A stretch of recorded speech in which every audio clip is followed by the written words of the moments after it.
The only time you need to add preservatives and fillers and bind all these things is when you're using bad ingredients that don't last long, you know? The stuff from the earth was made to last. And that's what we're doing. Brandon Mizrahie, founder of Renude, grew up in LA, went to UCLA, graduated top of his class, then went on to pursue tech, yet all along he was getting sick all of the time. He kept dealing with low energy, brain fog, hormone imbalances, IBS, feeling bloated, we've all been there, and asthma. He tried all of the remedies, like pharma, herbs, and every diet you can think of. Anyway, after he learned about chaga, he started making it the old fashioned way, a 48-hour steep and mixing it with coffee. It went from at home market research by selling at local farmers markets to being an Alfred coffee real fast. Brandon dedicated a year to lab testing, formulating, and creating the healthiest, cleanest, and most delicious drink on the planet, Chagaccino, which, by the way, it's a staple in my morning coffee. I love the taste. But the health benefits are incredible too. Great for your skin and immune system. Anyway, you guys are going to freak over this episode. Brandon is unbelievably knowledgeable, like clearly a genius, and I can't wait for you all to learn as much as I did. So, with that, let's get started. First of all, thank you very much for being here. I know you're really in demand at the moment. My pleasure. I want to ask you, what's your go-to coffee drink? Every single day, every morning I'll have a Chagaccino and sometimes in the afternoon. So 1 to 2 a day. But the only question is, am I going to have it hot or cold, over ice or hot? And that's the biggest decision I have to make when it comes to coffee. Prior to making this Chagaccino or even having chaga from Renude on a daily basis, what was your go-to coffee routine or morning beverage to get yourself ready to go? Yeah, great question. I've obviously got a lot more into the geeky side of coffee. So like before Chagaccino and kind of getting into this whole coffee world and doing a deep dive on just like coffee beans, and they should be roasted within the last 2 weeks and ground up, on the spot, the oils come out, and, pulling a double shot of espresso and the proper way to do that. So before all of that stuff, and then like where do the beans come from, and light roast versus medium and dark roast, and, you know, organic versus biodynamic farming. And there's just so much on coffee, hybrid beans. So I was just using an AeroPress before to pull a shot of espresso or 2 shots of espresso. So I was just kind of doing it. I think a NASA scientist invented the AeroPress, and it's like $20 or $30, and you're manually pulling this amazing shot or 2 shots of espresso. So that's how I was making my coffee before. And then I could take those espresso shots and either add water and have a nice, what do they call that? Americano, Americano. or add milk. Most drinks on the menu are just how much milk you add. A cappuccino is X amount of milk. A latte is more milk, and a macchiato is different size milk. A cortado is equal parts water and milk. So a lot of the drinks in the cafes are just variations on how much milk is in the drink. I learned that later too, but I wasn't getting crazy fancy at the time. I was just building it from an AeroPress. But now I have one of those fancy barista Breville machines, and I'm grinding the beans on the spot, and I'm, pulling it like the baristas in the cafe would, and I'm adding my Chagaccino powder and mixing it up and getting the same oat and almond milks that they make in the cafes. And sometimes I'll make my own in Nutri-Milk or one of those cool machines. It's so good. I look forward to it every morning, like having my Chagaccino. I can't do it. But in terms of other beverages, I'll always have, green juice in the morning as well. I'm not a big breakfast person, so usually it's a green juice, a Chagaccino. That's my go-to. Sometimes I'll make a smoothie out of the green juice. I'll add frozen bananas to it and some almond butter or peanut butter. Delicious. And you got like a green juice shake. My husband's on a new kick of cashew butter in his shakes. I don't know if you've tried, Mm, but he really recommends. For I love it. skipping, yeah, really any nut butter is good. For avoiding or skipping or not a huge fan of breakfast, do you typically intermittent fast or you're just not a breakfast lover?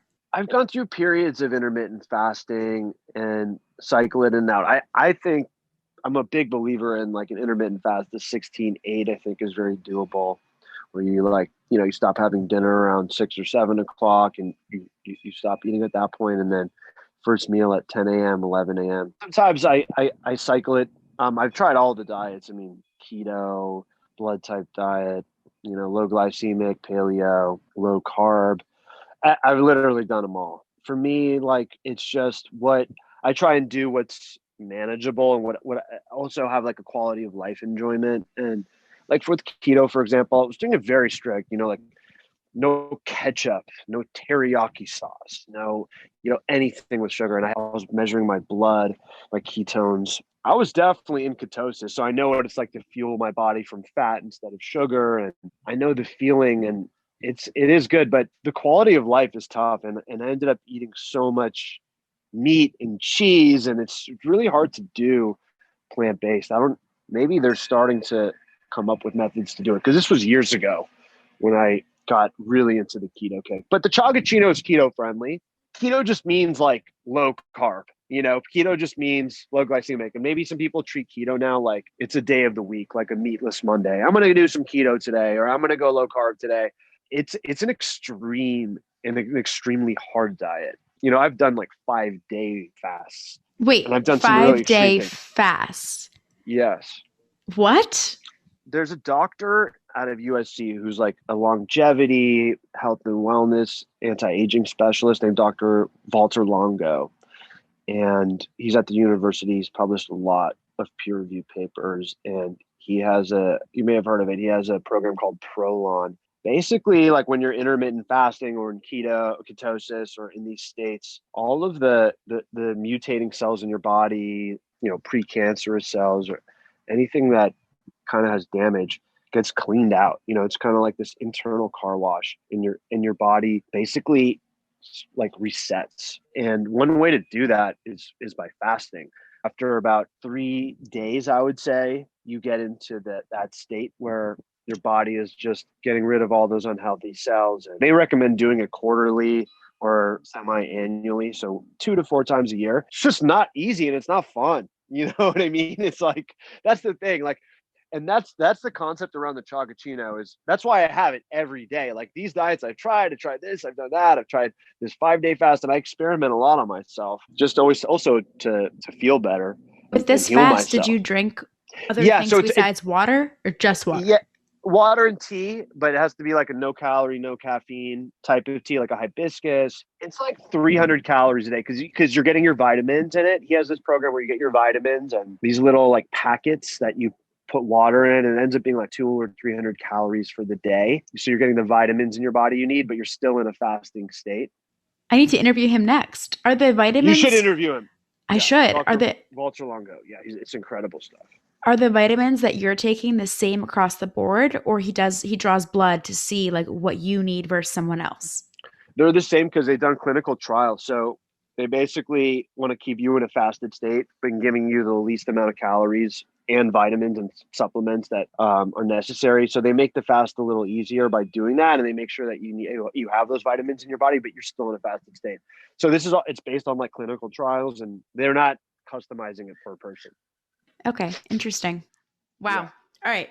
Back to Chagaccino. So you had a bunch of ailments, right? Like you were stressed some of the time and you had IBS. You found Chaga to be your saving grace? Pretty much. I mean, growing up, I was just a normal active kid. I was playing basketball, soccer, always running around, and I was so obsessed with competition and sports, and I just enjoyed it so much. But I was getting pulled out of school for weeks at a time, missing games because I would be like kneeled over in fetal position from stomach pain at a very young age. I remember the second or third grade, so I was probably 5 or 6 years old, and my parents were taking me out of school for a week at a time, and I'm screaming. They don't know what's wrong with me.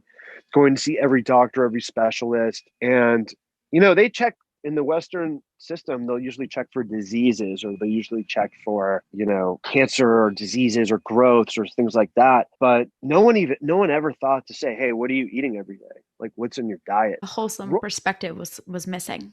It was totally missing at the time. My mom was such a great mom and so loving, but I just think at that time they didn't have an awareness like we do now around it. It was Ronald McDonald, playgrounds at McDonald's, luring kids in, Happy Meals. It was, Tony the Tiger on the Frosted Flakes cereal, Toucan Sam, all these things luring kids in. And what's in that stuff? It's loaded with sugar, it's loaded with chemicals. People count calories, but they should be counting chemicals. All these chemicals putting in my body every day for every meal. And then it was mass produced foods, Lunchables, processed meats. When they're giving you a cracker, all of the fiber, all the nutrition is pulled out of it. It's just glue in your gut. That's how it's digesting. My mother-in-law says that. Glue in the gut. Yeah, and your gut, there's a lot of stuff now around fermented foods, prebiotics, probiotics, which Chaga is amazing for. It's both a prebiotic and a probiotic. Anyways, they say trust your gut, right? Because it's your second brain. And the whole microbiome now is like that brain gut connection is so strong and getting so much more attention from nutritionists and the scientific community. You know, when you're just plugging your gut up with glue and a bunch of chemicals, you're going to feel brain fog. You're going to feel inflammation, which was probably what I was feeling. Bloatedness, inflammation, cramps, and all those things. So I was just very sensitive to the food system. I couldn't drink milk at the time. By the time I was like 8 years old. Now I look around and I go to these coffee shops and I see all my friends' refrigerators. There's no milk in the fridge anymore. It's all almond milk, oat milk. At the time when I was growing up, it was soy milk. It was the only alternative you could get. And it was like, they said, oh, no, don't drink too much soy because it has estrogen in it and this and that. I don't think there's a lot of truth around that when it comes to the amount that we were consuming. Because if you look at a Japanese diet, they're eating soy all day, edamame and tofu. I do think there's like a threshold that you can hit where it does affect your hormones, but I think it was just kind of something they said at the time. So I had to make my own nut milk with my mom when we were young because the other stuff didn't exist. So You were we were making, so ahead of the curve. yeah. And it's amazing Wow. to see how everyone caught up and also the gluten free trend, not trend movement.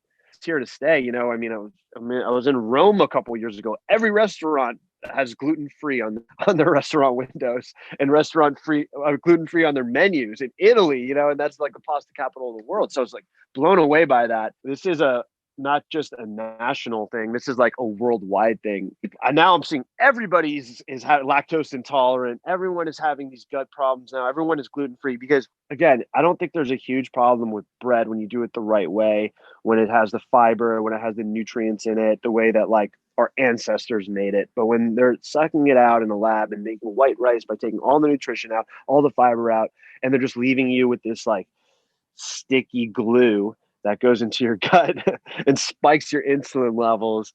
It's a quick hit for your brain. It's hitting the pleasure sensor, but you're not getting that nutrition and that medicine in your body. You're actually getting something that's hurting your body. And for me, it was like I was getting sick all the time as a kid. I was having stomach pain. I was feeling really bad. And there weren't products out there at the time when I was growing up to address this. Like I said, there was soy milk, but there wasn't almond milk in these other drinks. So we were making them ourselves. And to cut the sugar, I discovered agave, and that still has a lot of sugar in it, but it's a healthier, lower glycemic product. I was looking at other products that I could use that wouldn't spike my insulin levels. And my mom and I started growing our own stevia leaves because stevia was actually illegal in the US till 1993. I don't know why. In Japan, it was being used in these other countries. Maybe it was lobbying by the soda companies, but it wasn't legal until somewhere in the 90s. So we would make it ourselves. We would grow the leaves, grind them up, have our own stevia. We were also making our own kombucha at the time. It was before Dave's GT was out and fermenting foods, probiotics, and just trying to heal myself, And when I did see doctors, when I was old enough, when I was like 12 or 13, they would start giving me pills. And then next thing I know, a couple of years later,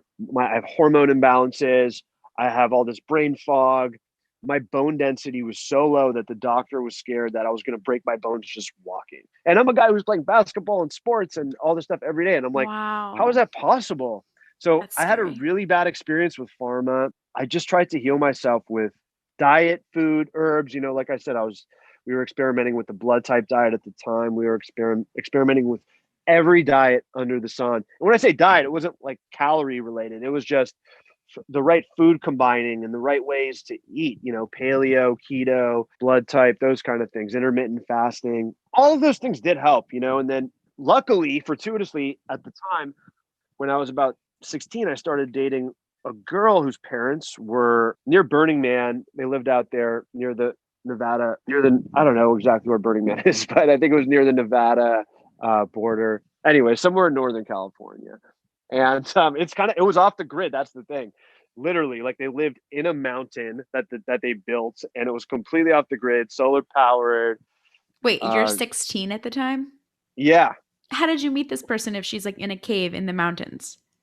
Well, she left when she was like 15 to start pursuing modeling. So she was flying to New York, Italy, and Oh, all these wow. places. And I was punching up way above my league at that time. And so we Where went did on you a grow up, by the way, when you were Los with your mom Angeles. doing the. Okay, so you're grinding Yeah, with Stevie Leaves in LA with your mom in the backyard. all in LA, doing all this stuff just to heal myself.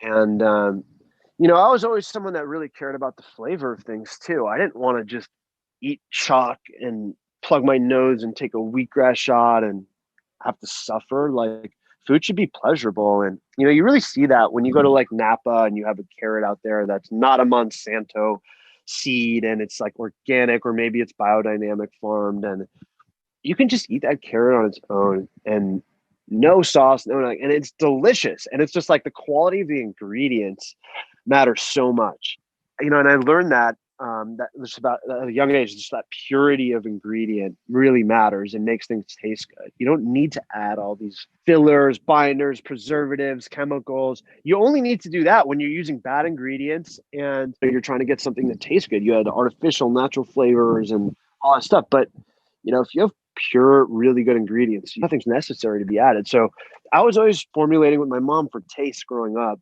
because we wanted things that taste delicious. I didn't want to have to suffer through eating a salad with nothing on it. And, we would make things really, really delicious. But anyways, going back to The jumping cave forward girl. in time, the cave girl, I met her. We met in Los Angeles, and she was modeling. And after a few months of dating, she ended up taking me back to her parents' house, and I got to meet them. And it was like going back to like a Hobbit house. It was built in the mountain, and her parents are rehabbing wild animals like eagles that had wings that were damaged, and there were llamas on the property. There was all kinds of wild animals, squirrels and coyotes and you name it, and they were just helping them, and then they'd release them into the wild. And then she took me to this other area where the parents were making these like tinctures. They were extracting herbs and making tinctures out of them, and all these new things that I'd never seen: ashwagandha, he shao wu, St. John's wort, nettle leaf. All of these new things that I'd never seen before. They showed me how they were doing it, and I was telling them about some of my health issues, and they're like, just put a couple of drops of this under your tongue and a couple of drops of that under your tongue.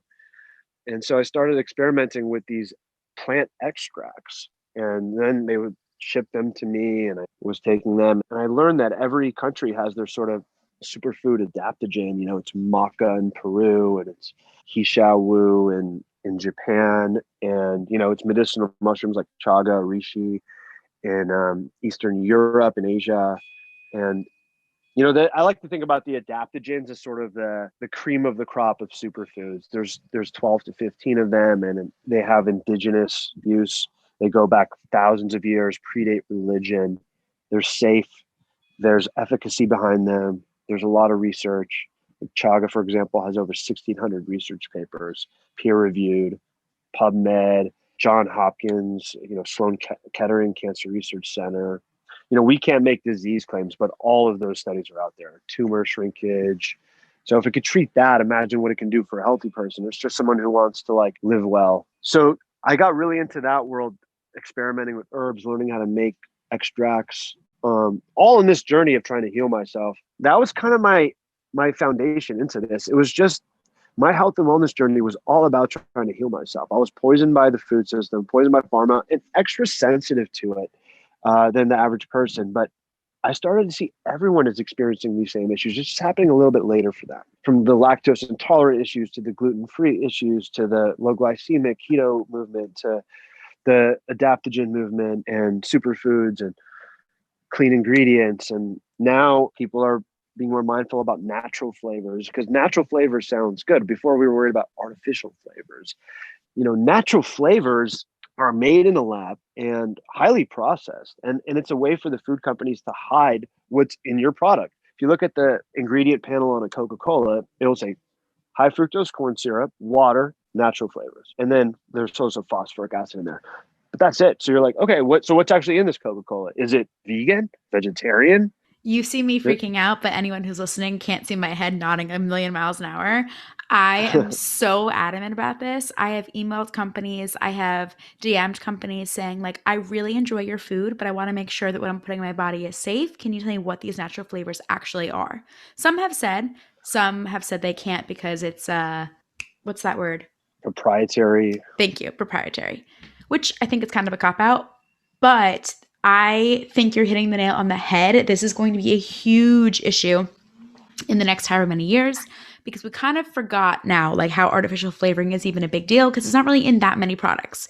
But now you read a label of any processed food or beverage, natural flavors. Oh, natural. Okay, great. It's a carrot. It's a derivative of a beet. Like, no, you're right. It's being maybe taken from what would be normally natural and then completely readjusted in a chemical form in a lab. Exactly. Yeah. And early on in this journey, my background is in technology. I was running data centers and bringing millions of websites online. So this health and wellness journey was kind of just being pursued in my personal life, not in my professional life. And when I made the transition to when I had discovered chaga, it had helped me more than anything on the planet. And like I said, I had experimented with every diet you could think of. We were doing so much to try and heal myself. So chaga, I was making it the old fashioned way at first, where I was getting the chaga chunks, I was grinding them like you would grind coffee, and then putting them in a steep like a tea, but steeping them for about 12 to 24 hours.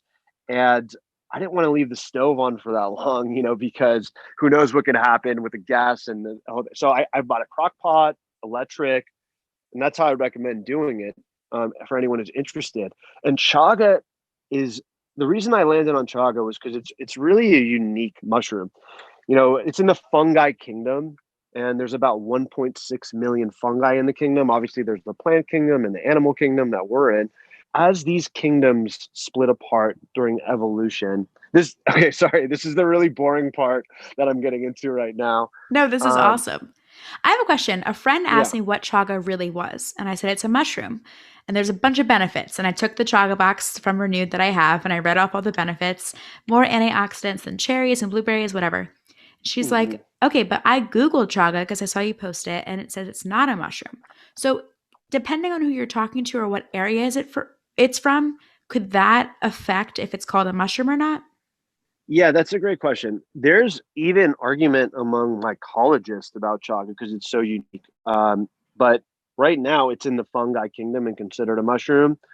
It grows. Think A about like the tree, right? mushrooms. It grows on trees. Yeah. So think about like the mushrooms that grow on the ground as the ones you can put on your pizza, or maybe they're poisonous or whatever. The ones that grow on trees are typically the medicinal mushrooms, meaning they're not going to get you high, but they're going to have medicinal qualities because they're pulling their nutrients from the tree. And you think about a tree, you're like, oh wow, like the birch tree, for example, for that chaga grows on. That tree is one of the healthiest trees in the world. You're talking about something that can live hundreds of years. It has unbelievable nutrients in there. So the chaga is growing on the tree. Its relationship with the tree is really interesting. It'll grow on about 1 in 10,000 birch trees, only in freezing places, only in wild forests, basically. So you can't cultivate it or grow it like you can with coffee or rice or any crop. It has to grow in the wild. That's why they call it the diamond of the forest. In Japan, you have to find it. They call it black gold in Russia. You have to literally go out there and find it on a tree, and not just any tree. It's the birch tree, and not just any birch tree. It has to be in a freezing place. So if you go to Hawaii, there's birch trees all over the place, but you're not going to find chaga. It needs to be in Alaska. It needs to be in Canada somewhere. In Siberia, we source some from there. And our wild foragers will literally GPS the tree when they find it, because sustainably harvesting chaga means leaving 30% of it on the tree so it can regrow and be reharvested in a few years. We have a whole series of trees that are GPSed in the wild. And, sometimes it's growing high up on the tree and you have to find it. And in the snow, it's hard to see it. It's literally wild. It's So in the it's wild and it is wild. Yes. So like I was saying, there's different levels to farming. There's organic, and then there's biodynamic, and then there's wild foraging, which is even like the highest level. That's where chaga is coming from. And it's pulling the nutrients from the tree growing at about an inch per year until after about 5 to 10 years, it's the size of like a football or beehive, let's say. And that's when it's ready to be harvested. at that time, it's the most nutrient dense food on the planet by far. It had pre-digested all those nutrients from the birch tree. And that's the story about it. This isn't something you can just grow for a few months, like a crop that's, grows every, season or so, or annually.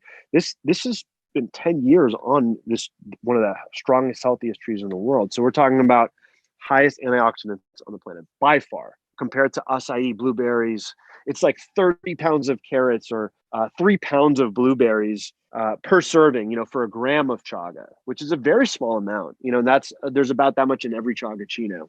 So that's the antioxidants, and that basically is for your immune support. So it gives you unbelievable immune support. I haven't been sick in 4 years, and I used to, like I said, I used to get sick all the time. I would get Not the even a summer cold. cold? Not even a cold. And I would get the summer cold, the winter flu. The only thing I get from time to time is allergies in LA sometimes when the season changes, but it's just completely stopped that.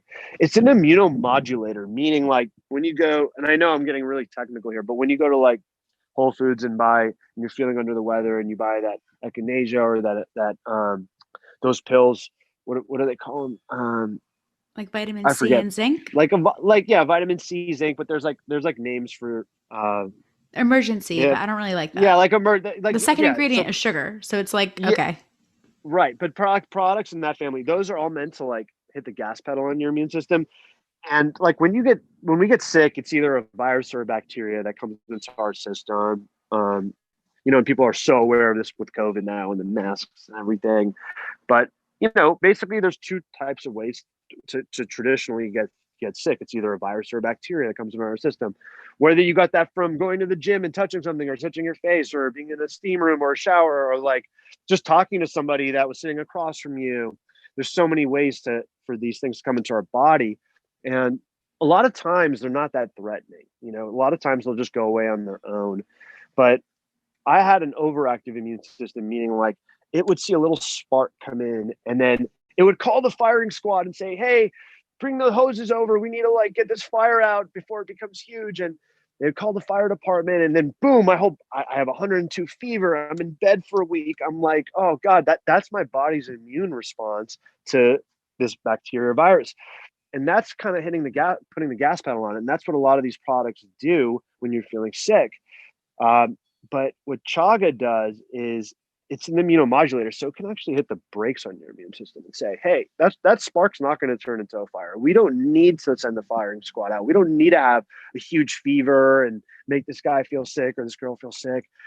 Let's just let that spark go away on its own. It's not that threatening." So that's what's happened, and so it actually hits the brakes on the immune system and says, "We're just going to let that go away." And if the immune response is needed, an immunomodulator can hit the gas pedal or brakes on your immune system. So that's one thing that makes it really special. There's very few products that do that, and things in nature that work with your body in that way. So highest antioxidants on the planet by far. It's an immunomodulator. And then highest alkaline food on the planet. We were talking about prebiotic, probiotic, all that stuff, but alkalinity is huge. And every product now you see pH waters and Gen Aniston and all this stuff. So basically what that means is we live in a very acidic climate. Whether you're in a city and it's pollution, or whether it's some foods you put in your body, we're very acidic. Um, Everyone's so focused. It's funny, people get so focused on things, and I do too. Like, oh, am I getting enough protein? Am I getting? But it's really like, how acidic are you? What's your pH level? How much chemicals have you put in your body today? Those are really the questions we should be asking. Chaga is the highest alkaline food on the planet, meaning it has zinc, iron, magnesium, all of these things in abundance. And it's basically like, the coffee even can be acidic, and and sometimes we get a hangover from it. So it's really synergistic with coffee. There's a lot of amazing things about coffee too, but it'll bring your pH back into balance. The chaga will. So as your body gets acidic from all these things, the environment, foods you've eaten, it'll bring you back into balance, which is amazing. So highest alkalinity food on the planet as well. Also highest melanin on the planet, which is amazing for beauty. So in order to survive on the birch tree in a freezing climate in Alaska, let's say, it grows this outer layer. It's this dark, almost like armor. And, it can be sunny in Alaska in the summer, and then it can be freezing -50 degrees. So you can imagine what it takes to survive in that climate. And it grows this outer layer, and it's like this black outer crust that literally has the most melanin out of any fruit on the planet. And melanin is just like the treasure trove for beauty. Our skin health, it literally cures psoriasis, eczema, all these skin conditions. But even for a healthy skin, it's just glowing, radiant skin. Also keeps your hair color, eye color strong. So if you're getting grays, it'll help, have that vibrant brown or blonde or whatever color, or red, and it'll bring that back. Same thing with your eye color. And actually, a lot of people don't know this. Melanin is also the #1 food for the pineal gland. So in between our left and right hemisphere of our brains, we have our pineal gland. And this is just straight like science. This isn't any woo-woo stuff. You don't have to worry. I love the woo-woo, and so does my audience. We're all for the woo-woo. Well, we can get into that too, but so melanin is, the #1 food for your pineal gland. Okay, so I guess they would call it your third eye. And that's something that's feeding your intuition and your internal compass, and I feel like in a time like now where, we're looking at Instagram and we're looking at social media and different news channels and fake news here, fake news there, this headline, that headline, we almost like, it's really hard to know like what's the truth and what's real. And this melanin is an amazing way to get in touch with your third eye, your internal compass, decalcifying your pineal gland, and just getting back in touch with our own nature and inside ourselves to make decisions. In the actual chaga packet, I quickly just tried to Google this. What are the actual ingredients in the chaga packet? What we try to do is kind of bring out the flavors that are in the chaga. So because it grows on a birch tree, people think about mushrooms, like I said, like about things you put on your pizza or that kind of thing. But this is growing on a birch tree, and you think about the birch tree, it has similar flavor profiles as like the maple. And we make maple syrup. They also make birch syrup. So there's these like kind of like sweet vanilla, cinnamony flavor in the chaga when you do the steep and you make a tea out of it. So we're just kind of enhancing those flavors. So we put raw cacao from Peru. That also gives you that mocha kind of coffee taste. Sometimes let's call it a mushroom mocha. It's got cinnamon, but not just any cinnamon. We use the adaptogen version, which is the Ceylon cinnamon. It's the healthiest version. It's from Sri Lanka. We're also using a monk fruit sweetener, which comes from Japan. It's actually 0 calories because the chaga doesn't have calories. Cacao does, but at the level in the packet that we're using it, because so little is needed, it's actually still considered 0 calories. Ceylon cinnamon, the same thing. And monk fruit's calorie free. So it's an amazing way to just have that mocha frappuccino. Some people say like melted ice cream flavor. It's so delicious. Thank you. It's just, some people say it tastes like cinnamon toast crunch when you drink the milk at the end. I'm going to take better note next time I do. Mm-hmm. Did it used to have, or does it currently have erythritol? Yeah, there is some to balance out the monk fruit flavor, because monk fruit is actually 200 to 300 times sweeter than sugar and can have like a really funky aftertaste. So we blend it with a little bit of erythritol. It's the healthiest sort of 0 calorie sugar alcohol type of sweetener on the planet. It doesn't pass through your GI tract. It actually gets absorbed in your body and you pee it out. It actually acts as like an antioxidant as well. And it's keto friendly. It's the most tolerable sugar alcohol out there. Does it cause bloating? People have said that erythritol or any sugar alcohol can really not hurt your tummy, but have that bloating sensation. It can in certain people. Overall, it's the least bloating out of the other sugar alcohols. So it's just the best thing that we have out there that tastes just like sugar, that can blend with the monk fruit. We're open to, because we want to be flavor first and taste good first. We're using the best product available. So a lot of times if you have stevia or monk fruit on their own, they have this weird aftertaste. And our product tastes literally tastes just like sugar, the Chagaccino. And that's the #1 thing the baristas get asked in the coffee shops. Like, you promise there's no sugar in here? You swear there's no sugar in here? And they always have to say, yes, we promise there's no sugar. They're like, but it tastes just like sugar. I was one of those customers, Brandon. Yeah. Hmm. First time in LA, I was like, do you promise? And we're not the only ones doing it that way. There's another amazing company called Lakanto that has a monk fruit sweetener, and they're doing it. Every product that you have, like stevia, in the raw, if you actually look at the ingredient panel, because it's 300 times more sweeter than sugar, they're always going to add something else to it. So stevia in the raw has dextrose. All of those little packets that you get in the coffee shops have other ingredients in there. Because think about it, how could you fill a whole packet with stevia when you just need one drop of it in there? Because it's 300 times more sweet than sugar. So they're putting fillers in there. And in the Chagaccino, there's no binders, there's no fillers, there's no emulsifier. So it's a very I clean love product. that. If you just take like cacao, for example, from Peru, they're taking the cacao, they're opening it up. There's these little cacao pods. They look like almonds in a way. And, that's what they use to make chocolate. And they're just grinding them up. And that's it. They take the vanilla pod from Madagascar. They just grind it up and they throw that in. They have 2 year shelf life. So there's no need to add a preservative. The only time you need to add preservatives and fillers and binder all these things is when you're using bad ingredients that don't last long. The stuff from the earth was made to last, and that's what we're doing. So we took every ingredient one by one that basically has the flavor profile of like a mocha frappuccino or a mocha latte, and we just went one by one and took the healthy ingredients, and then we spiked it with an adaptogen, and that is what the Chagaccino is. So walk me through this. You're 16 in the cave watching the eagle fix his wing, taking a tincture. And then from that point until when did you start the Renude business? Because you were in tech. Yeah. What's the path looking like?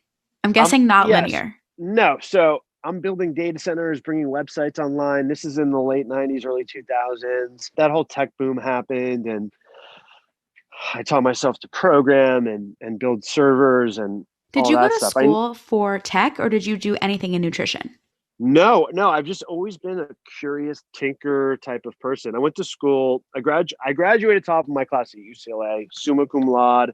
I was studying philosophy and sociology. I was really interested in psychology and just the way society works. And also, those were great pre-majors to go to business school or law school, which was the path I was on. And then as the internet was just starting, AOL dial up, I could just see that everything was going to go online. That was the future. So I just had to like jump into that. So I put my law school or business school aspirations on hold and just taught myself to program and I just learned. I was read every book I could on it. I was just kind of hacking online and figuring it out myself. I learned this. I basically learned a language.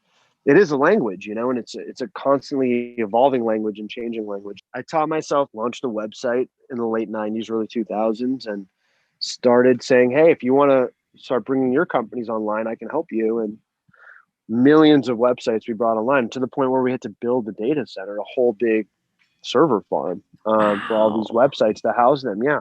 So we allowed people to just like bring their businesses online and do commerce online. And now obviously Amazon and Microsoft and all the big players are in it. But at that time they weren't. It was people like me, and Talk about uh, intuition. You had that third eye yeah. going strong. I was ODing on the tinctures back then, so it was they were guiding me. I was like a little under my tongue here, a little under my tongue there. So I knew where things were going. The Did herbs you were telling me. The earth was telling me. Actually, if you think about it, like mushrooms are interesting because they have this thing called mycelium, which is like the sort of roots of the mushroom. If you look under a forest or if you look at a drawing of like a mycelium sort of, you can Google images mycelium, you'll see it looks just like a highway or the internet. It's just a web of communication under the ground, and they actually communicate with each other. So under a forest, they're sending information to each other. It's actually the original internet. So for example, if there's like an insect coming onto a plant, the mycelium will send a signal to that plant to let it know, like, hey, there's an insect. Like, so if you can open or close, it's time to close right now because that insect's about to eat your goods. So Oh my they're literally, goodness. it's the original internet, and there's information being transferred in this sort of fungi root network. And not only are they communicating with the mushrooms, they're communicating with plants. A lot of people would say, if you ask them, what's the biggest living thing on the planet? What's the biggest living thing on the planet? What would you say? In size or quantity? In size. Ooh. Would I say the rainforest? Am I just off? No, no, I mean like a living thing. But yeah, I mean, I Uh, guess you could make an argument the rainforest is a living thing. how about a whale? Yeah, exactly. That's a great guess. It's actually a mushroom. It's the What? biggest living organism on the planet. Yeah. How? So this mycelial network, I think it's an organ. You can Google this and fact check this later, but it's basically this mycelial network, and then this mushroom is growing in the forest from these like web of mushrooms, and it's growing in this forest. It's like I think somewhere around like 4 football fields in size. It's just one giant mushroom, I biggest think organism on we the need planet. to take a field trip. This sounds really crazy. Yeah. So that's the Wow. original internet. I mean, it made sense that we were going to have these connections. Right now, the way that data transfers is through bandwidth or fiber optic. So that's instead of the Right. mushroom roots, we created our own roots.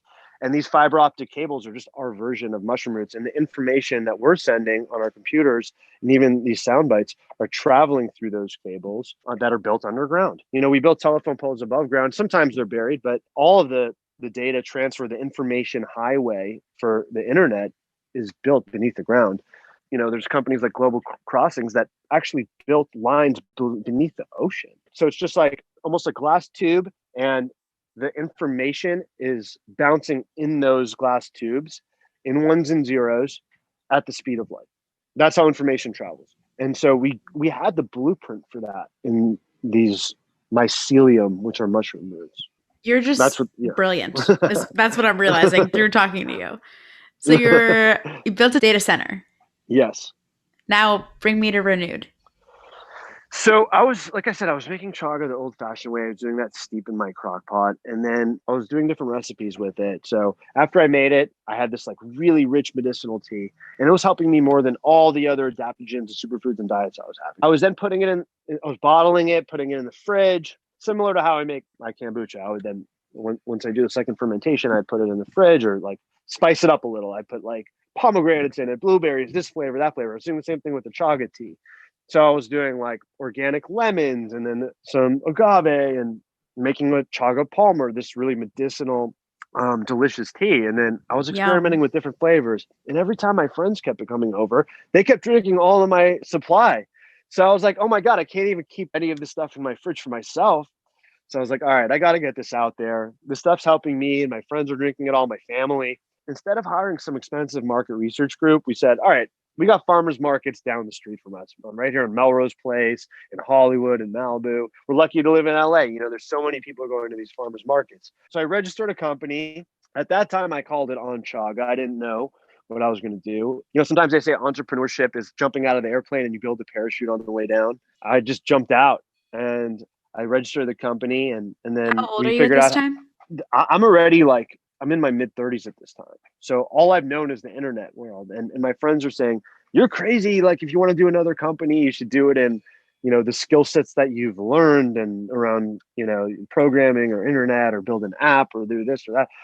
And I'm like, no, my gut is telling me to do this, and No, your this is third something eye. my third eye and my gut. Of course, because they're So connected. so I just had to trust my third eye. So I went in this direction and I took this leap of faith. And at first it wasn't a huge thing. We set up a farmer's market booth. I wanted to test these flavors. So we had the plain chaga tea, we had the chaga palmer, we had kind of a fun decadent drink that was like a play on the horchata. We called it horchaga. So we were doing like a rice milk with I like a love lot of that. cinnamon and cacao. It was delicious. I love that one. And we were sweetening it with our monk fruit sweetener. And then we had the Chagaccino. And then week after week, people came. We were putting them in kegs and having them on draft. We had our little square card reader, and it was like people are ordering the Chagaccino 5-1 at first, then it's 7-1, then it's 10-1 over the other drinks. And I'm like, all right, well, I'm happy to bring this amazing adaptogen, mushroom, whatever you want to call it, into people's lives in any format. But this is clearly how they want to consume it. They want it in a coffee delivery system, a latte delivery system. They wanted their mushroom coffee. And I'm like, okay, well, where are people getting coffee at the coffee shops? I just wanted to meet people where they were at. So we put it in the coffee delivery system. We met people at the coffee shops. And then Alfred was the first one that we had approached. It's a really trendy coffee shop in Los Angeles where you can at any time see anyone from Justin Bieber to Harry Styles to the Kardashians to you name it, right? Gwyneth Paltrow. And they took a chance on us. We were like, look, mushroom coffee. They're like, what? We're like, it's the next thing. So wait, you walk into Alfred at one of the locations and you just say, like, this is like a cold, not a cold call, a cold pitch. And that's how Yeah. it developed. And at the Wow. time, I'm just talking to the barista, trying to get information on, who to talk to. And eventually I get to their manager and I get a meeting with him and I'm sampling chaga for him and showing him what a chaga trunk looks like. And Good for he's you. really, he's really into teas and exotic things. And there's nothing more exotic than something that came off a birch tree in Alaska or Siberia. And that was steeped for 24 to 48 hours. That was used by indigenous people 5,000 years ago. It's a crazy thing. And I think he had heard of it, but never tried it. And so I was sampling it for him in the plain way and then in the way that we were having it. And then we invited him to the farmer's market the next week and see the line around the corner for our booth. And he tried it and he loved it. And it still took a month or two. They then said they were going to launch it in one of their cafes on Melrose Place. And we had a big party and tried to, get everyone there we could for Instagram and social media and PR. And almost immediately it was one of their most popular drinks. Gwyneth Paltrow is posting her iced Chagaccino. Hillary Duff's posting her iced Chagaccino. And this is all unsolicited. Like this is all organic. Like people love posting their lattes and their food that they're eating, but when it's a mushroom latte, it's a mushroom mocha. It's like a weird, strange drink. So people were like, whoa, it was the first time they'd seen this in a coffee shop. Maybe people have had experience with Four Sigmatic or at home with the mushroom coffee, but not in the coffee shop. So similar to the way Impossible Burger, like Beyond Meat, met people at the burger joints, we met people at the coffee shops. And then after the success of Alfred, we said, okay, we got to get this into every coffee shop in the US. We've been working on that for the last year and a half. And now we're in over 600 coffee shops in between Los Angeles and New York and Seattle. Now we're in Colorado, Arizona. We have a store locator on our website at drinkrenude.com. Austin, Texas. Austin, Texas, exactly. I love that location. Wait, so Renude launched in what year? We first launched that in Alfred in 2018. Wow. And yeah, Look so how it was far a long you've come time. in such a short time. So we were making a mushroom latte in a keg, and pretty soon after I realized that was a bad idea because it was like, the shelf life was only a week, but they were going through these kegs so fast at Alfred that it didn't matter. But I was always worried about it. Just a logistical nightmare. And then how do you scale that business? Am I going to now make kegs for other coffee shops? So we pivoted in 2019 to powder, which was just a drop in mix way, which similar to the package that you're seeing, where it's like you just drop it in your latte, stir it up, and then you transform your latte into a Chagaccino. That was a lot more simple and that was scalable. That was a much better way to get chaga and Chagaccino into people's hands and lips to liquid. That was basically the evolution. So in the modern format, we didn't start expanding the business till like July of 2019. So it's been about 2 years, a year and a half to 2 years since we really started expanding it, getting to 600 cafes. I hope people who are listening are hearing your story and thinking, wow, if he did all of this and is still grinding and now successful, I can do it too. So often people will say to me, I tried this idea, it didn't work. Do you have any advice? I'm like, what idea? This one idea. I'm like, okay, great. So you tried one idea. How about like pivoting your mindset or shifting to a different thing, whatever it may be? I'm blown away. I had no idea this was the story. So thank you very much for sharing. Yeah, you're welcome. I mean, yeah, I think people a lot of times, I think society teaches us, culture teaches us, work harder and you'll succeed. Work hard and you'll succeed. And while that is good advice, that's not the only advice because you can run faster on the same treadmill going nowhere. So you can actually work harder and not get anywhere. You have to constantly tinker and change and experiment. And if we would have stayed on the path that we were on in the keg world and not tinkered and made a change, and we never would have been able to scale. So sometimes it's about getting off that treadmill, drinking some Chagaccino, getting that perspective, giving yourself permission to get off. It's okay to get off the treadmill. It's okay to stop for a second. It's okay to pause and take that mountain view perspective, go on a hike, go to the beach, or whatever it is that gets you out of your bubble and your routine and your Groundhog Day, just take a look at your blueprint and say, okay, I want to, or your vision board or whatever it is, and make a note of what you want to change and why and all those things. And that was kind of, like I said, I always let intuition guide me. I didn't go to market research group to figure out the flavors. I did originally go to a flavor house where my friends were like, all right, if you're going to do this beverage thing, just, there's companies that will like formulate it for you. They have the food scientists, they do the branding, the packaging, they'll get you 3 flavors. You can come out with this drink. I went there and it was the same thing that you talked about, Molly, where there was people in lab coats in the other room, and they're like, yeah, we'll do your packaging for you and you'll have 3 flavors. And I'm like, but what? First of all, I was like, why do I need 3 flavors? They're like, everyone does 3 flavors. You can have your lime, you can have your Arnold Palmer, you can have your plain one, and you can have your vanilla flavor, your strawberry flavor. I'm like, but Coca-Cola only needed 1 flavor. You know what I mean? I'm like, why do I need 3? And they're like, that's just what everyone does, So that I never liked that answer. Constantly challenging the status quo. Yeah, it just didn't make sense to me. Does Impossible Burger have 3 flavors? They just came out with 1 Impossible Burger. I'm like, so when we actually formulate these flavors, am I involved in that process? And they said, yeah, of course, we're going to sample it for you. And I'm like, okay, well, what does that look like?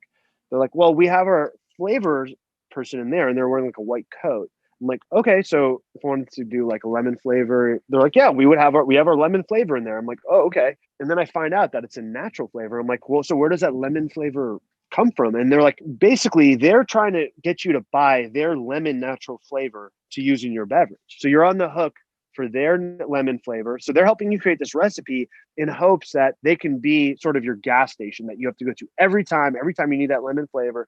You need to call them. They're the only ones that make it.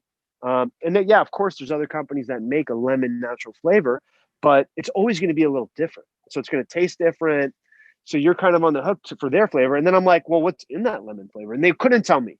They refuse to go deeper than that. When you say, what's in your lemon natural flavor? I go, what if we have some vegan customers? Want to make sure it's not coming from an animal. There's some wild stuff that you wouldn't even believe. I mean, you have to Google this to believe it. And it's on reputable sites like National Geographic, but like there's a popular vanilla natural flavor, Castoreum, that's actually goo that comes from a beaver's butt. No you can way. Google it. Yeah. What so, the fuck? I don't even know, like, was there somebody going around smelling beaver butts to figure this out? How did the first person find this? Like, it's unbelievable to me, but a lot of people drinking vanilla lattes don't know that, or a lot of people baking with. Now, vanilla extract is fine because that's being extracted from the vanilla bean, but I'm talking about vanilla natural flavor, which is what's in like a vanilla Coke or maybe in some baking products. Is this the thing if you go to the coffee shop and you have all the syrups in the back and it's like vanilla, caramel? Yes. Oh my God. Yes. So that vanilla pump has vanilla natural flavors, which is goo from a beaver's butt.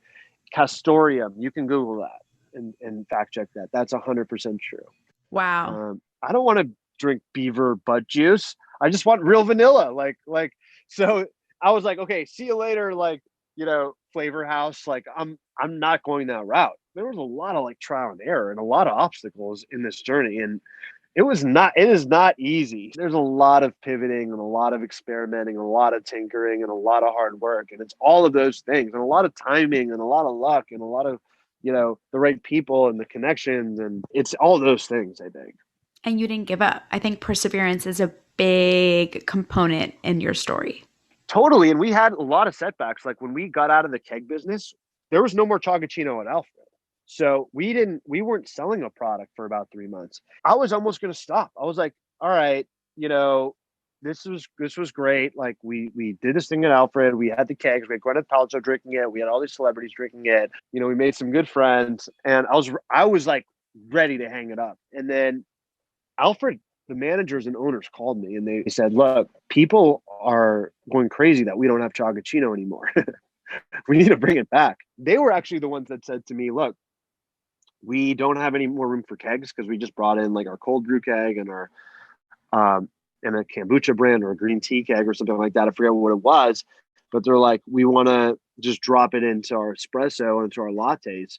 So can you formulate a recipe for us that has that, where we can have this delicious mushroom coffee drop and mix? And I was like, That's what I've always wanted to do because that's what I could do. That's how we can scale this business. So it's like, great, let's do it. So we actually brought it back there due to popular demand, and I was ready to stop at that point and do something else. You What's know, next in your plans? Clearly, you have a lot going on. yeah. So I mean, Renude is really about stripping down classic drinks and then renewing them for the health and wellness community and everybody else in the masses. We're stripping them down to their new natural state. The Frappuccino taste profile was the number one coffee selling drink on the planet by far. It's like 10 times more than any other drink, whether that's a latte or cold brew. So we went after that taste profile for the masses and they responded to it. It wasn't just us, it was them. It was the audience that decided. Our next product's going to probably be in the soda space. We're going to take on one of the big sodas and clean them up and make them delicious. Everything that we're seeing other companies do. And I love some of these trends, whether it's like a coconut base or like an apple cider vinegar base or a kombucha base, whatever the trend is, and they'll do a flavor, but it's still apple cider vinegar and it's still kombucha first. I'm talking about renew that flavor for everybody. So you don't have to feel shame around drinking the soda. You don't have to feel shame around drinking your favorite drink. You don't have to have high fructose corn syrup or aspartame in the diet or phosphoric acid or natural flavors. We're just going to go one by one, just like we did in the Chagaccino, and take the good version of the real version of those ingredients, take out all the junk, and then we always spike it with an adaptogen. And it doesn't have to be chaga, it can be one of the 15 adaptogens, ashwagandha, maca, a few of them that I've mentioned before. So yeah, I mean, can't we're wait to happy try. yeah, so we're working on that. We're also like, we launched on Amazon recently for Prime Day.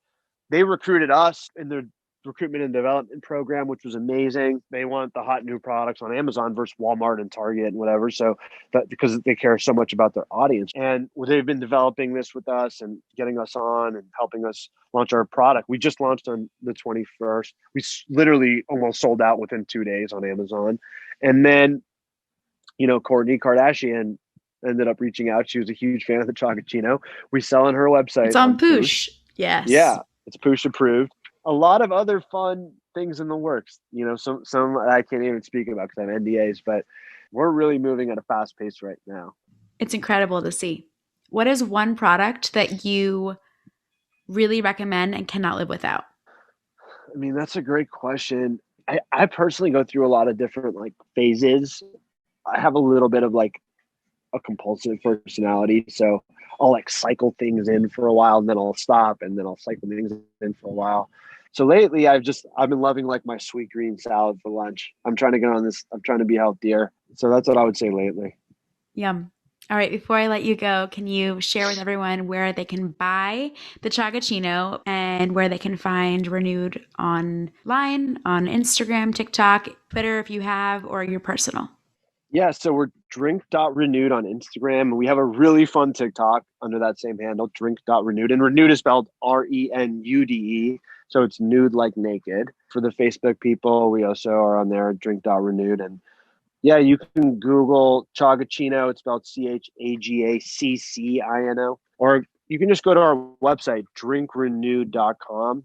So it's drink, DRINK, renewed, RENUDE.com. And you can buy the Chagaccino from our website or learn more about it, or go to Amazon and buy it there, or Poosh. Everyone is having different deals at different times, whether it's like a 4th of July deal or it was Prime Days. Also, we have a store locator on our website. If you scroll to the bottom and see what local coffee shop it's in, maybe you don't want to buy the box right now and you're skeptical, but you want to try a Chagaccino at a coffee shop. Highly recommend doing it that way. A lot of the cafes also serve the single serve packets that you can buy for less than $3 at the register, which is a great way to try it. It's basically how to experience the Chagaccino. It's at a lot of cafes, and if you can't find it at your local coffee shop, tell them to email us, and we'll get it in there. I love it. And we're just starting the East Coast. We just started in Boston as well, and a little bit in Miami and Florida. So, Gotta make your way to Philly and really hit the scene. yeah, we'd love to go to Philly. Oh my gosh, that's next for us for sure. Amazing. I got to give the plug. I believe Molly 10 will save you guys 10% if you are ordering directly from the site. And it goes without saying, I'm so, so, so happy that I had the chance to sit down and speak with you. You are beyond brilliant. I really didn't know what I was getting myself into because I was just like, screw it. Like, I freaking love the Chagaccinos. I think the brand is super cool. You were very nice over our first couple of calls. I was like, yeah, like, I want to interview him. And I'm so glad. So thank you very much, Brandon. Thank you. This was fun. Absolutely. Talk to you again soon.